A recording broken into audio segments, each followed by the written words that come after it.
I can tell you that when I was diagnosed with COVID, I thought I would not come out of it. And they put all those things around you, oxygen support, all these things. And knowing the underlying causes that I have, at the very beginning, for a few hours or so, I thought this is it. My end has come. And that's why I quickly now had to go spiritual. You have to prepare yourself for where you may find yourself if everything else fails. I was now preparing myself for the after, the life after. But somehow that gave me some comfort, and I was very peaceful, very contented, and the thing called fear completely evaporated during for the rest of the period. And even the nurses were surprised that, nurses, doctors, could go and engage them and just laugh and crack jokes as if with all those things around me.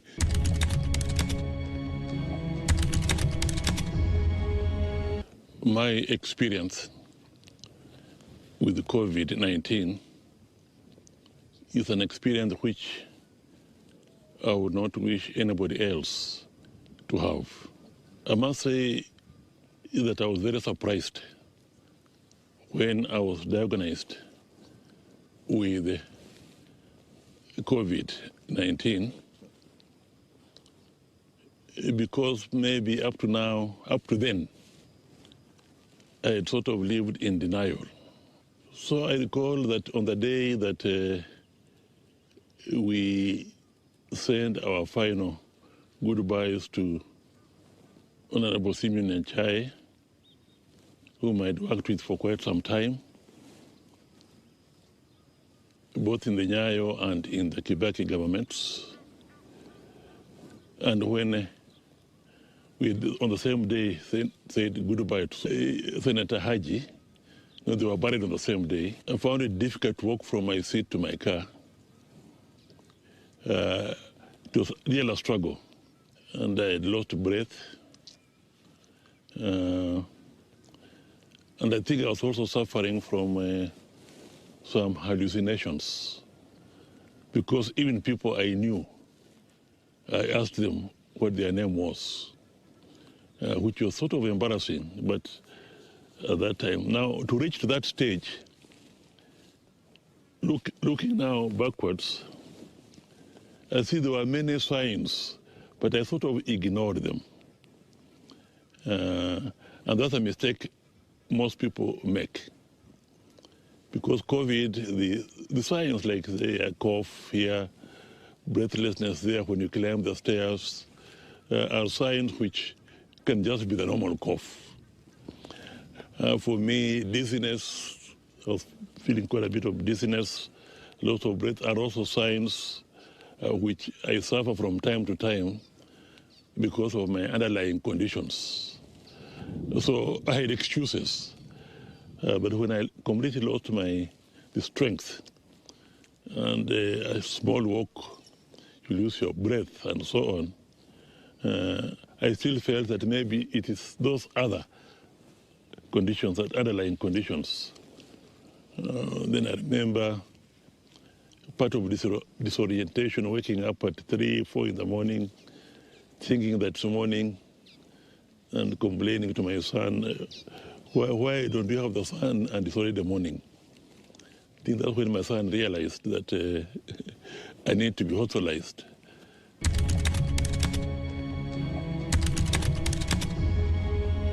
That was on 17th of February. And then I was told you must be admitted immediately. So I really argued with them, saying that I need to go home, at least carry 1 or 2 books. But they said no. But because I really insisted, they said, okay, we shall go, but we shall go in an ambulance. It never disappeared.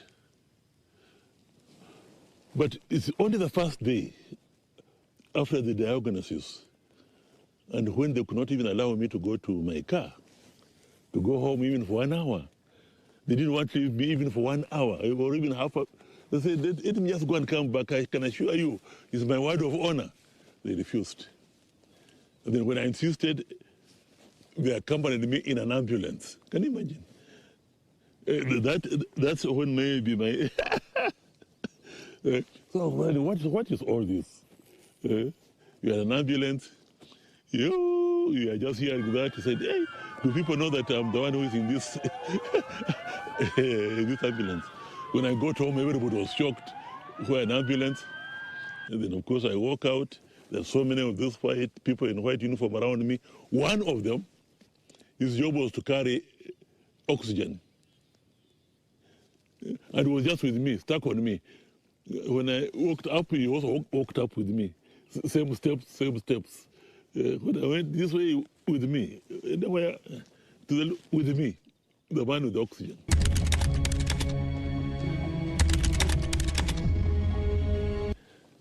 And for 2.5 weeks, I was on oxygen support.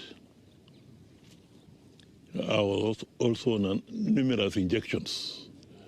But the one injection I remember which affected the underlying causes was steroid injections, which I was told are supposed to assist the lungs in the recovery. So for 24 hours a day for 2.5 weeks, I was on oxygen support with those injections. Now, in addition to those, then because of the steroids, my underlying issue of diabetes went wayward.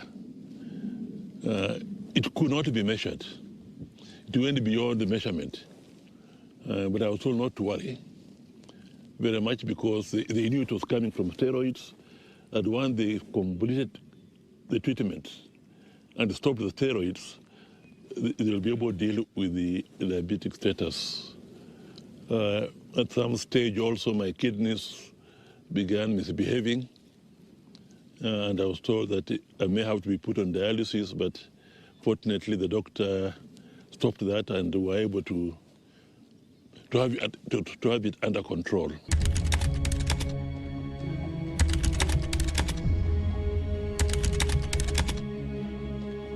I don't like injections, however small. But now even accepting injections. They just come and you just you allow them to do what they want to do. You are alone. Not even your brother, sister, wife, or anybody can visit you. Not even your friends who are doctors and prominent doctors can visit you. Particularly where I was, it's only the doctors who are assigned to that ward which deals with COVID people, whom you see, the doctors and the nurses. It was really a very, very trying period for me. My supporters in the constituency, they were wondering where I am. A number of things went on in the constituency, big people visiting, I was nowhere to be seen. But slowly by slowly, I think people began realizing that I was hospitalized.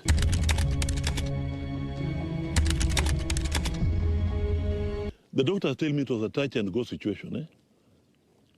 This is what they're now telling me. They didn't tell me at that time. That time they were just encouraging me. But they now tell me it was a touch and go situation. And therefore they could not allow me. In fact, I was warned that these things they're putting around you, don't remove them even for 2 minutes, you'll be dead. I was warned, you'll be dead. So when it says oxygen support for 24 hours, 2.5 weeks, even if you go to the loo to help yourself, you must have it on. Even if you go to shower, towards the very end I was able to shower, you must have it on. And in fact, my worry, the only worry was not to sleep. When I went, now it's time to sleep. You wonder, supposing I sleep, and this thing comes off, and the nurse does not come on time, I would not wake up. So night times were quite worrying. You wanted to keep awake all the time.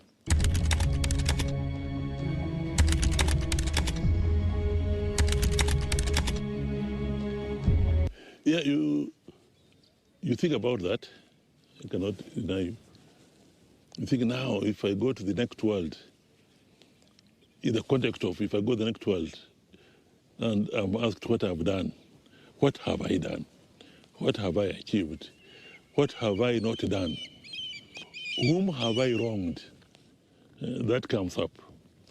And I may not have time to seek for forgiveness or to make amends. That comes up quite much. In fact, it makes you pray to God that please allow me some extra, some life here to be able to make those type of amends. And that's why I was reading spiritual books. I wanted to go to the best place in heaven. You know? And therefore, what is God may ask me, how did you treat that person? You even think, what about those who have wronged you? Some of them are dead, also you meet them there. Yeah, you go through that. Actually, you review, I don't know the experience of other people, but for me, I reviewed my life. And I was ready to go or to stay on. As the good Bible says, God has not given us a spirit of fear. So that spirit, the fearness honestly went beyond the first day. It went out completely, and I was very calm, very collected, as if ready for any eventuality, to be cured completely, or when I end. The costs involved are very high, but fortunate for the Senate has taken out some insurance, which was able to cover that. Others should have been beyond the salary of a senator. Yeah. Okay, now. So I wasn't very much worried about the cost because of the insurance the Senate has taken up. But I can imagine somebody who has no insurance, and even if you have insurance, it may not be able to cover everything. I can imagine also the worry, the additional worry, what will happen.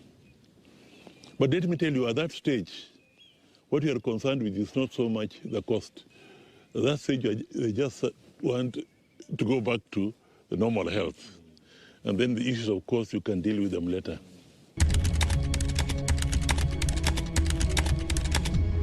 Don't, by taking what you read on social media, be the final determinant. Because that's a mistake I made.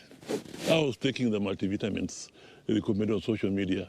I was having sauna to breathe in the steam and everything else.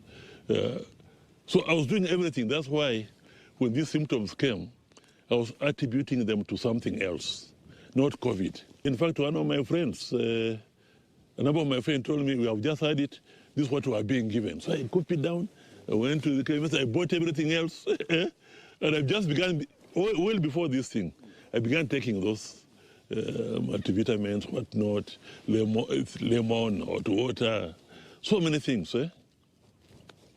But I had it. And it made me be a laid-back person as far as that is. I thought I had taken care of it, but I had not. Consequently, I went too late. This is what I was being told. This thing has been with you for quite some time, and that's why it's so bad. And in fact, they were telling me that had I delayed for another 2-3 days, I would have gone. When they removed the oxygen support and found that my lungs could cope without now oxygen support, and in fact improve, all my workers, the people I live with at my house, were examined, were tested. And my cook was found to have conducted it. My one security man and my one driver.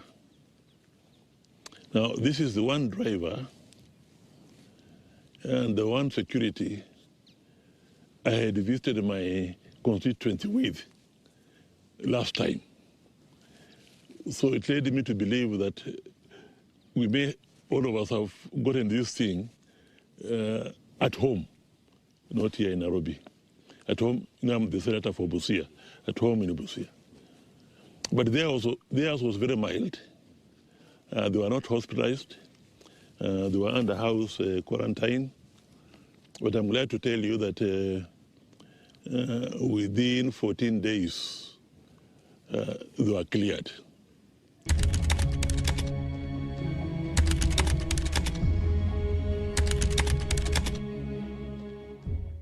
Any person who has gone through this experience, his perspectives change completely about life and what you are doing.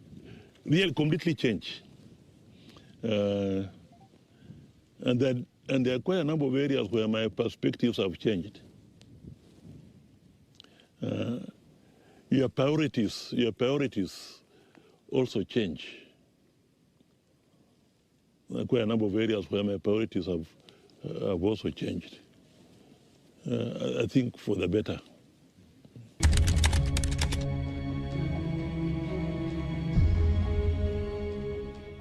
I will not want any person to be caught up with this pandemic. The experience is not good. And what they should try to avoid is to be lax about the symptoms. When you have these symptoms, don't like myself, attribute to something else. It could be that very thing. And you should immediately be tested as to whether you have it. And I think part of my mistake, and that's why it was a serious COVID, was that I was attributing any symptom to something else, not to COVID. I did not think I would suffer from COVID. And therefore, because of that long delay in being tested, that's why my COVID was serious.